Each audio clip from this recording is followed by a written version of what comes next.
সিরিয়ায় গৃহযুদ্ধ শুরুর পর মধ্যপ্রাচ্য জুড়ে মাথাচাড়া দিয়ে ওঠে জঙ্গি গোষ্ঠী আইএস। তাদের মোকাবিলায় মধ্যপ্রাচ্যের বিভিন্ন অঞ্চলে সেনা মোতায়েন করে যুক্তরাষ্ট্র। পরবর্তীতে আইএস নির্মূল হলে ইরাক ও সিরিয়া থেকে সীমিত পরিসরে সেনা সরিয়ে নেওয়ার সিদ্ধান্ত নেয় ওয়াশিংটন। এবার ডোনাল্ড ট্রাম্প ক্ষমতায় আসার পর সব সেনা সরিয়ে নেওয়ার গুঞ্জন উঠেছে মার্কিন গণমাধ্যমে। এর মধ্যেই সেনা প্রত্যাহারের পরিকল্পনার খসড়া তৈরি করেছে মার্কিন প্রতিরক্ষা দপ্তর পেন্টাগন।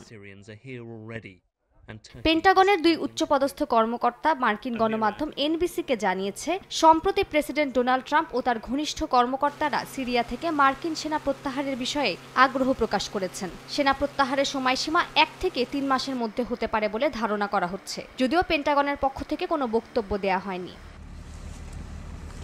ট্রাম্প দ্রুতই সিরিয়া থেকে 2000 মার্কিন সেনা প্রত্যাহার করবে।